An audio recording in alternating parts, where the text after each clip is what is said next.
வணக்கம். என் பெயர் பாக்கா நிதிஷா. நான் 5ஆம் வகுப்பு ஆ பிரிவில் படிக்கின்றேன். இன்று நான் உங்கள் முன் பேச எடுத்துக்கொண்ட தலைப்பு அறம் செய்ய விரும்பு. அறம், பொருள், இன்பம், வீடு என வாழ்ந்தவர்கள் நம் முன்னோர்.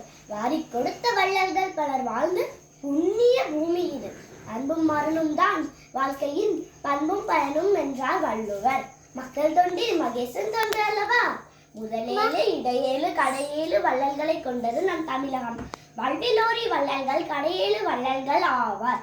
இவர்களில் முல்லை கொடிக்கு தேர் தந்த பாரியும் மயிலுக்கு போர்வையை தந்த பேகனும் மிகச் சிறந்தவர்கள். கேட்டுக் கொடுப்பது யாசகம், கேட்காமல் கொடுப்பது உதவி. உதவி பெறுபவருக்கே கொடுப்பவர் யார் என்ற விளம்பரம் இன்றி கொடுப்பதே அறம். அறம் செய்ய விரும்பு என்றார் அவ்வை பாட்டி. ஆம், ஏழையின் சிரிப்பில் இறைவனை காணலாம்.